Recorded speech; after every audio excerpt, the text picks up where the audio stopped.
오늘도 우리는 예레미야를 계속 나누고 있습니다. 여러분, 예레미야 재밌으신가요? 네래요. 굉장히 감사합니다. 먼저 한번 질문을 드려보도록 하겠습니다. 이런 질문입니다. 하나님의 말씀은 우리에게 힘이 된다는 것, 우리에게 기쁨이 된다는 것 동의하시나요? 아멘이 크게 나오는 것 같아요. 예레미야 15장 16절에도 이렇게 나와 있죠. 만군의 하나님 야훼시여, 나는 주의 이름으로 일컬음을 받는 자라. 내가 주의 말씀을 얻어 먹었사오니 주의 말씀은 내게 기쁨과 내 마음의 즐거움이오나 라고 하면서 말씀이 나와 있어요. 대박이네요. 15장은 전혀 다른 말씀인데도 이게 나오고 있어요. 이러면 진짜 기대합니다. 자꾸요. 어쨌든 너무 감사해요. 여러분, 이 말씀에 동의하시나요? 주의 말씀이 내게 기쁨과 내 말씀의 즐거움이라는 거요. 이런 말씀들은 성경에 굉장히 많이 나올 겁니다. 자, 그렇다면 어제 본 42장 4절 말씀에 이런 말씀이 나오는데요. 예레미야 42장 4절 말씀에 선지자 예레미야가 그들에게 이르되 내가 너희 말을 들었은즉 너희 말대로 너희 하나님 야훼께 기도하고 무릇 야훼께서 너희에게 응답하시는 것을 숨김이 없이 너희에게 말하리라. 이렇게도 말씀이 나오고 있어요. 그럼 한 번 더 질문을 드려볼게요. 하나님의 말씀은 숨김이 없이 선포되어야 한다는 것, 이것 또한 동의하시나요? 여기서부터 이제 아멘이 조금씩 뭔가 분위기가 안 좋은 것 같다라는 것을 직감적으로 우리는 알고 있는 거죠. 우리는 하나님의 말씀이 숨김없이 선포되어야 한다는 것 동의 안 할 수가 없죠. 사실은요. 동의하지 않는다는 것은요, 이미 그분은 그리스도인이 아니라는 것을 스스로 증명하는 셈일 겁니다. 하나님의 말씀은 숨김이 없이 창세기부터 요한계시록까지 모든 말씀이 다 선포가 돼야 한다는 것입니다. 그것이 어떠한 말씀이든 다 선포돼야 한다는 것이고, 자신이 없어도 우리는 아마 동의는 할 수밖에 없을 거예요. 그러면 또 다른 질문입니다. 점점 질문의 난이도가 어려워져 가는 것 같아요. 자, 그러면 만약 상상을 하는 거예요. 자, 상상을 하는 거예요.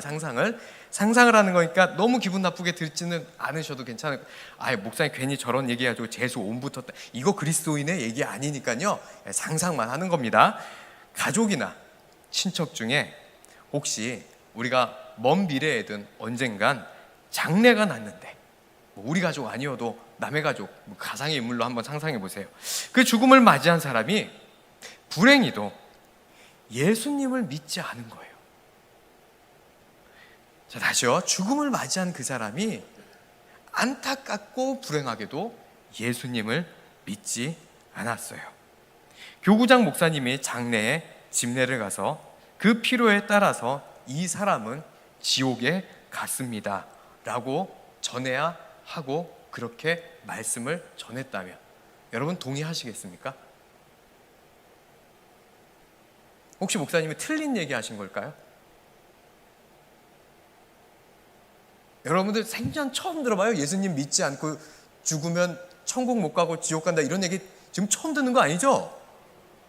그날 가서 만약에 목사님이 그런 설교를 했다 그러면 그때 처음 듣는 그런 얘기도 아니죠? 믿고 계시는 거죠? 예수님 믿지 않고 죽으면 지옥 간다는 거요. 그런데 우리는 이렇게 점점 주눅이 들어가기 시작하고 있을까요? 아까까지만 해도요, 여러분 이 말씀은 지금 야훼의 말씀이, 하나님의 말씀이 아닌가요?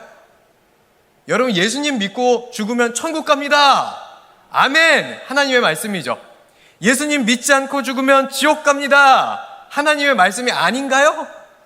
하나님의 말씀이잖아요. 자, 그러면 처음에 우리가 얘기했었던 하나님의 말씀은 우리에게 힘이 된다는 것에 동의하신다고 했을 때 모두가 크게 아멘 해주셨는데, 자, 예수님을 믿지 않고 죽으면 지옥 간다는 말씀, 나에게 힘이 되는 말씀인가요? 점점 꼬여가기 시작합니다. 이 사태를 도대체 어떻게 수습할 것인가, 저도 난처하고 듣는 여러분도 난처하고, 이거 더 어떻게 진행을 해야 될지 모르는 미궁 속으로 빠져 들어가는 것이 지금의 우리의 모습입니다. 지금까지 제가 전해 들었던 얘기 중에 혹시 성경적으로 위반이 되거나 성경적으로 말이 안 되는 이야기를 하고 있는 것이 있을까요? 없음에도 불구하고 왜 우리는 불편하기 시작하고 있을까요? 왜 장례 때 그런 얘기를 하는지 교구장이 이상한 소리 한다고 바로 가서 담임 목사님께 말씀을 드려야 되겠다, 이런 얘기를 할 겁니다. 이런 얘기를 할 수도 있어요. 장례 와서 굳이 그런 얘기를 할 필요가 있냐고. 말씀을 전해야 되고 전하지 말아야 되는 그 말씀의 필요조차도 듣는 우리가 판단해요.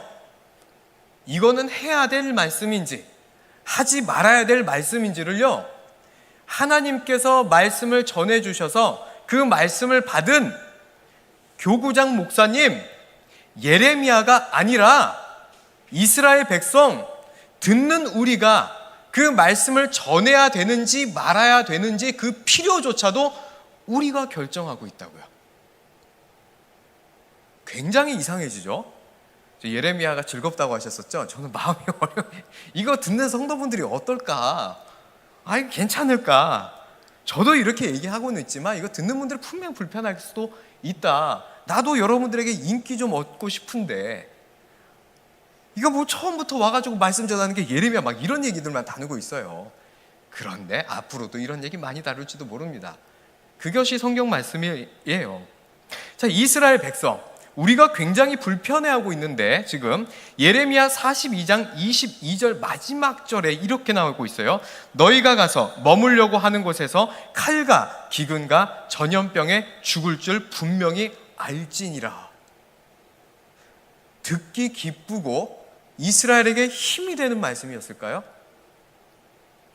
자, 여러분들이 이 전염병에 죽을 거라는 이 말씀을 듣고 이스라엘 백성들이 어떠한 마음으로 이 말씀을 들었을지 한번 상상하고 생각해 봤으면 좋겠어요. 그들이 마음에 막 기쁨으로 생기고, 여러분들이 처음에 동의했었던 것처럼 우리는 굉장히 신실한 크리스찬분들이 많기 때문에 우리 처음에 아까 동의했잖아요. 하나님의 말씀은 우리에게 다 힘이 되고 기쁨이 됩니다. 그래서 전염병으로 죽을 거라고 해도 여러분 다 아멘하고 크게 하실 거잖아요. 막 주여 나에게 너무 힘이 됩니다. 말씀에 감사합니다. 우리 도봉교회 막 그러실 거잖아요. 그런데도 이 이스라엘 백성들은요 좀 달랐나 봐요. 그 기쁨을 느끼지 못하지 않았을까? 다시 한번 생각해 봅니다. 여러분들에게 한번 물어보고 싶어요. 다시 한번 물어보겠습니다. 하나님의 말씀이 나에게 기쁨이 됩니까? 아니면 나에게 기쁨이 되는 말씀이 하나님의 말씀인가요? 중요한 질문이니까 다시 한번 물어볼게요. 하나님의 말씀이 나에게 기쁨이 되고 계십니까? 아니면 나에게 기쁨이 되는 말씀이 하나님의 말씀이라고 생각하고 계십니까? 이 두 가지의 질문은요 굉장히 심각한 차이가 있다라는 것입니다.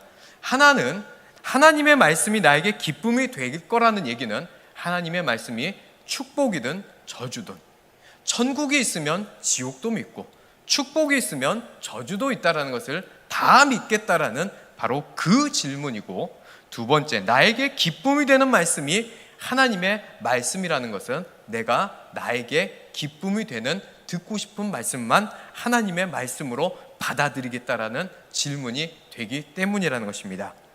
여러분, 신년이 되면요 많은 교회와 교구들이 하는 것이 있습니다.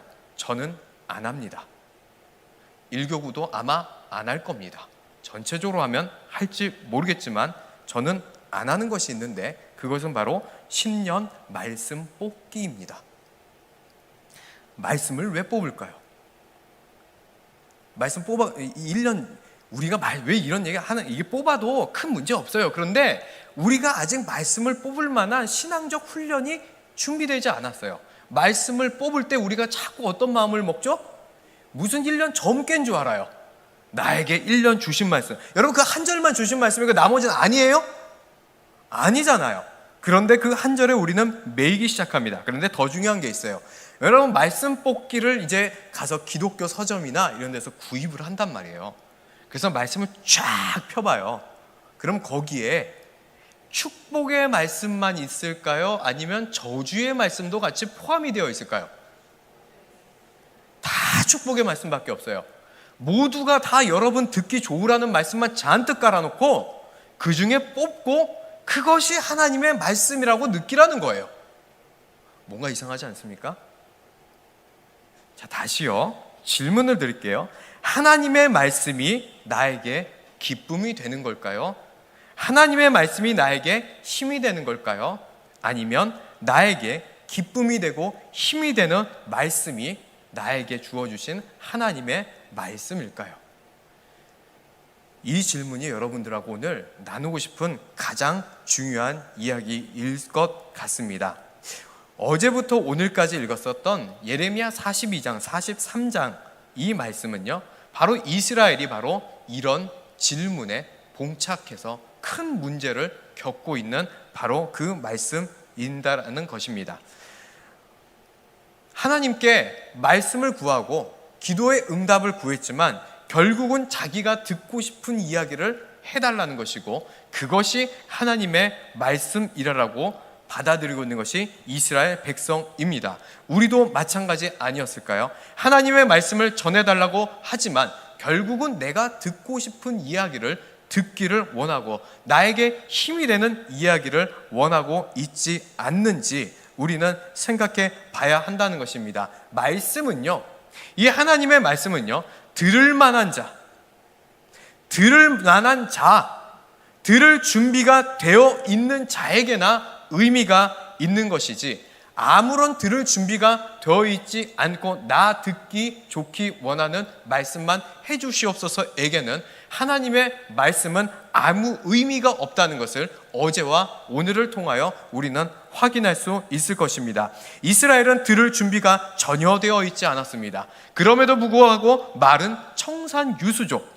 우리에게 그 말씀이 좋든지 좋지 않든지 순종하겠나이다. 성실하신 하나님이 이 모든 것의 증인이 되실 것입니다. 말만 들어서는요, 참된 신앙인입니다. 정말 괜찮은 신앙인입니다. 하지만 이스라엘은 그 속에는요, 이미 뿌리 깊게 내린 듣고 싶은 말, 듣기 좋은 말만이 하나님의 말씀이라고 받아들이는 것이 오랫동안 습관이 되어 와 있었습니다.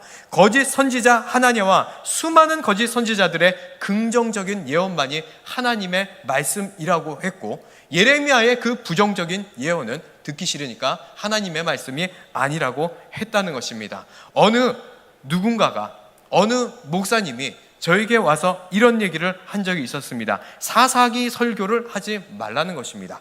사사기 설교를 하지 말라는 이유는 사사기는 성도분들을 혼내는 이야기가 많이 적혀 있기 때문에 사사기 설교는 하지 말라는 것입니다. 이건 또 무슨 황당한 얘기인지 저는 도무지 이해할 수가 없습니다. 여러분, 여러분들에게 성경이 칭찬하는 얘기는요, 여러분들에게 성경이 적힌 대로 여러분들을 칭찬하면 되는 거고요, 여러분들에게 성경이 하는 훈계하고 책망하는 이야기는요, 여러분들에게 성경이 말씀하시는 대로 훈계하고 책망하면 되는 것입니다. 성경에 나오는 모든 이야기가 우리에게 주어진 말씀이고 우리는 그것을 좋든지 좋지 않든지 순종하겠나이다 하며 나아가는 것이 그리스도인이지, 듣고 싶은 말씀, 나 힘되는 말씀, 그 말씀만 해달라고 하는 것은 아무런 그리스도인의 모습과 상관이 없다라는 것을 잊지 마시기를 바랍니다. 여러분, 우리가 아멘을 한다고 해도요, 다 그래요. 나중에 힘 빠진다고. 여러분, 우리 청년들에게 예전에 청년 사역 많이 했다고 그랬잖아요. 제일 물어보면 뭘 원한다고 하는지 알아요? 여러분, 어르신들에게 원하는 거 뭐냐고 물어보면요, 제일 많이 나오는 건요, 기도 많이 해달래요. 이미 벌써 뭐 말씀에 대해서 큰 기대가 없는 건지 아니면 우리 그냥 좋은 일이 일어나게 기도만 해달라는 것이 진짜 가장 큰 소원인지 모르겠지만 기도 많이 해달라고 합니다. 근데 청년들에게는 물어보면요, 대부분은 이걸 얘기합니다. 성경 알려달래요. 청년 사역 오래 했다 그랬죠? 한두 번 속습니까? 언제 시간 되니? 저녁에 시간 됩니다. 그래, 그럼 저녁에 하자. 몇 명 올 것 같아요? 말한 그 인간이 안 와요. 알고 싶다고 했던 그 인간들은 안 오고 그거 말 안 했었던 한 두 사람 옵니다. 나머지는 성경이 너무 알고 싶은데 PC방이 그렇게 좋나 봐. 거기 가 있어야 되는 거예요. 집에 가서 누워 있어야 되고, 그리고 나서 나중에 어떤 이런 얘기도 합니다. 성경이 재미가 없는 것 같아요. 기대했던 것과 다른, 무슨 성경이 여러분 개그입니까? 성경이 코미디예요? 성경은요 진리예요. 재미없는 게 정상이에요. 그 하나님의 말씀이 막 선포되고 있는데 막 깔깔대고 막 재밌고 막 신나, 이거 비정상입니다. 이거를요 진짜 하나님의 그 달고 오묘함을 알려면요 시간이 많이 걸리니까 다 나눌 수 없습니다. 그것은요 우리가 하나님 앞에 죄인임을 깨달은 자만이 성경이 달고 오묘해지기 시작하는 것인데, 죄인인지를 깨달으려면 그 지겹고 어려운 성경의 과정을 통과해야지만 내가 깨닫기 시작하고, 그것을 깨달은 이후에서야 성경이 나에게 주어지는 말씀이 무엇인지 그날그날 우리에게 달고 오묘한 말씀이 된다라는 것입니다. 고민을 하고 있는데 짧게 한번 소개를 해볼까 싶습니다. 도움이 될 것 같아서요. 제가 왜 고민을 하냐면요, 지금 그분이 지금 유튜브를 보고 있을 것 같기 때문입니다. 말씀이 끝나고 나면 유튜브를 봤다고 얘기를 하기도 하고 막 그러거든요. 유튜브를 보고 있는 사람이시긴 하겠지만 누군지를 얘기하지 않고 좋은 얘기니까 허락 없이 한번 짧게 두리뭉실 나눠보도록 하겠습니다. 그 한 사람이 한 유튜브를 보고 있었던 한 사람의 용기에 대해서 이야기를 나누고 싶습니다. 어느 날 그분께서 저에게 시간을 내어달라고 하셨습니다. 그러면서 시간을 내어달라고 해서 저는 무슨 얘기를 해달라고 할까 굉장히 긴장을 하고 있었어요. 그런데 함께 앉아서 제일 먼저 다짜고짜 하고자 하신 얘기는 바로 그거였었습니다. 목사님, 제가 무엇을 잘못하고 있는지 알고 싶어요. 나 좀 많이 혼내주세요. 충격에 빠진 거예요. 여러분, 이분은 저보다 나이도 많고요, 저보다 더 오랜 인생을 살아오신 분일 것입니다. 그런데 제가 인생을 살아봤자 얼마나 살았다고 저에게 와서 자신이 살고 살아가는 방식이 무엇이 잘못됐는지 혼나고 싶다고, 정말 그렇게 얘기했어요. 혼나고 싶다고, 많이 혼내달라고 하며 제 앞에 테이블에 앉아서 기다리고 있었습니다. 아마도 그분은 그렇게 생각했을지 모릅니다. 제가 나이가 더 어릴지라도 목사님이다, 목사님이시기 때문에 하나님의 시선으로 자신을 바라봐 주지 않을까. 물론 그분에게 아쉬운 점도 있을 수도 있겠지만 사실은요 상당히 잘 살고 계시는 분이라고 생각합니다. 그럼에도 불구하고 더 나아지고 싶은 모습에 그 용기를 내어 저에게 그런 얘기를 했던 것입니다. 여러분, 그런 용기를 가지고 계십니까? 말로는 아멘 하는 거 말고요, 진짜로 철저하게 와서 깨지고 싶은 분 계십니까? 장로님은 일단 예수님을 안 믿는 것 같아요. 그러니까 예수님부터 우리 믿읍시다. 괜찮으시겠어요? 권사님, 오랫동안 새벽 예배 그렇게 열심히 기도했다고 하는데 그거 다 신앙 아니에요. 우리 진짜 하나님 믿는 신앙을 다시 시작해야 돼요. 괜찮으시겠습니까? 괜찮으시면요 오세요. 막 얘기해드리겠습니다. 그런데 잘 못 올 겁니다. 여러분, 우리는 하나님의 말씀을 그대로 들을 생각이 없다면요 하나님의 말씀이 아무리 선포되고 있어도 아무것도 들리지 않을 것입니다. 아까 오늘 읽었었던 말씀을 설명하고 오늘의 말씀을 마무리하도록 하겠습니다. 지금부터는 시간이 부족하니 말이 빠를 겁니다. 오늘 읽었었던 말씀이 도대체 무슨 말씀인지 모르겠죠. 무슨 말씀인지 이해하고 오신 분은 아무도 없을 겁니다. 그게 당연할 수 있어요. 오늘 그런데 말씀 속에 이스라엘 백성도요 오늘 그 말씀이 무슨 말인지 하나도 모르는 것 같아요. 그런데 문제가 있습니다. 지금 우리도 모르고 이스라엘 백성도 모르는데 그 당시 문화를 알던 이스라엘 백성은 무슨 말인지 절대로 모르면 안 되는 말씀이었다는 것이에요. 우리는 이 문화를 이해하지 못하니까 설명이 필요하겠지만 이스라엘 백성은요 절대로 이해하지 못하면 안 되는 상황이 오늘 그 말씀이었다는 것입니다. 9절에 이렇게 나옵니다. 너는 유다 사람의 눈앞에서 내 손으로 큰 돌 여러 개를 가져다가 다바네스에 있는 바로의 궁전 대문에 벽돌로 쌓은 축대의 진흙으로 감추라. 자, 이들은 지금 다바네스라는 곳에 있어요. 철저한 요새였습니다. 절대로 무너지지 않을 것 같은 요새였었어요. 엄청난 이 요새에 뭐가 있었다고 합니까? 바로의 궁전이 있었다고 해요. 그런데 그 궁전 대문에 예레미야에게 하나님께서 말씀하셔서 그 대문에, 그 축대에 큰 돌을 가져와서 감추라고 한 것이에요. 그래서 하나님께서 시키신 일은 예레미야가 그대로 백성이 보고 있는데 행하고 있다라는 것입니다. 큰 돌을 축대에 숨기는 일을 하고 있었어요. 여러분, 조금 상상을 하고 있어야 되는 겁니다. 예레미야가 막 옮기면서 막 그런 일들을 하고 있었던 것이에요. 백성들이 보고 있는 것이에요. 그리고 그러고 나서 하나님께서는 예레미야에게 이렇게 말씀하십니다. 백성에게 선포하라고. 10절 중반부터 짧게, 시간 관계상 짧게만 얘기해 보도록 하겠습니다. 보라! 내가 내 종 바벨론의 느부갓네살 왕을 불러오리니. 지금 어디라고요? 바울의 궁전이에요. 그런데 여기에 느부갓네살 왕, 바벨론의 왕이 이곳에 나타날 거다라고 얘기합니다. 그가 그리고 그의 왕자를 내가 감추게 한 이 돌들 위에 또 그 화려한 큰 장막을 그 위에 치리라. 예레미야가 가져왔죠, 돌을. 그리고 나서 이스라엘 백성아들아, 들어라. 지금 이 돌이 쌓여 있는데 여기에 이제는 바로의 궁전이 아니라 느부갓네살 그 왕의 장막이 지금 이 돌 위에 서리라 라고 얘기를 한 것이에요. 조금 이해가 가세요?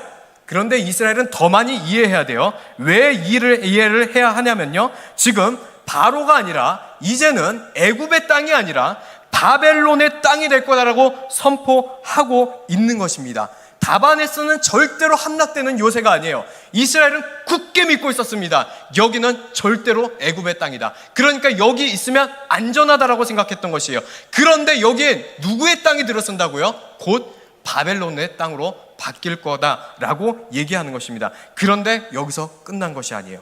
진짜 중요한 게 있습니다. 느부갓네살이 화려하게 짓는데요. 뭘요? 궁전을 짓는다고 했어요? 장막을 짓는데요. 장막은요, 언제 사용되는 거냐면요, 전쟁을 위해 잠시 가건물로 짓겠다라는 것이에요. 그러니까요, 전쟁을 위한 가건물이 그곳에 들어선다는 거 뭘까요? 이제 애굽의 본토를 아예 다 쓸어버릴 전초기지로 삼게 되기까지 된다라는 것입니다. 그런데 오래 쓴다고 했어요? 잠깐 쓴다고 그랬어요? 잠깐 쓸 때 짓는 것이 바로 그 화려한 장막, 로얄 파빌리온, 영어로 그렇게 표현되어 있는데요, 전쟁을 위해서 잠깐 짓는 것이에요. 이 말은요, 이 말입니다. 이 애굽 땅을 정복하는 전쟁 오래 갈 것 없다. 애굽은 순식간에 멸망할 거다라고 눈앞에서 보여주고 선포되고 있었다라는 것입니다. 실제로 기원전 567년 바벨론의 왕 느부갓네살은 애굽 왕 아마시스를 침공하여 수많은 전리품을 얻어가고 그 전쟁은 순식간에 끝나고 말게 됩니다. 애굽의 왕의 항복으로 금방 끝나고 모든 승리를 챙겨가게 된다라는 것입니다. 여러분, 이 말씀을요 통해서 우리가 생각해 보기를 원합니다. 이렇게 지금 눈앞에서 하나님의 말씀이 선포되고 있습니까? 안 되고 있습니까? 수없는 말씀들이 우리 성경 가운데 선포가 되고 있고 수없는 말씀들이 여러분들의 말씀 속에 기록이 되어 있습니다.